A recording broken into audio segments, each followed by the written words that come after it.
Mini anganwadis ఉన్నాయి. దాన్ని అంగన్వాడీస్గా తీర్చిదిద్దాలన్నారు. మా మేజర్ అంగన్వాడీ తీర్చిదిద్దాలన్నారు. ప్రభుత్వం గవర్నమెంట్ ఆఫ్ ఇండియా కూడా దానికి ఉత్తర్వులు ఇవ్వడం జరుగుతుంది. ఎందుకంటే ఇది government of India scheme.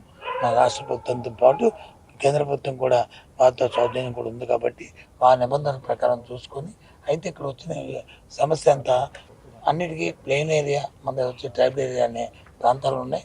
Tribal ఏరియాలో కొన్ని ఇబ్బందులు ఉన్నాయి, ప్లెయిన్ ఏరియా ఉన్నాయి. అందుకని ప్రభుత్వం ప్రత్యేకంగా మన అధికారులకు వచ్చి వాళ్ళని కూడా రిక్వెస్ట్ చేశాము.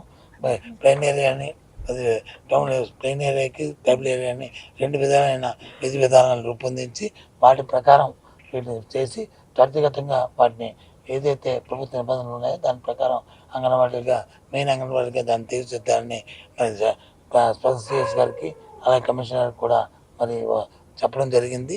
ఫైనాన్స్ సెక్రటరీ చెప్పడం జరిగింది. అవి కూడా ఇస్తాం, అది కూడా త్వరితగతిన చేస్తామని చెప్పి వారికి కూడా చెప్పాము.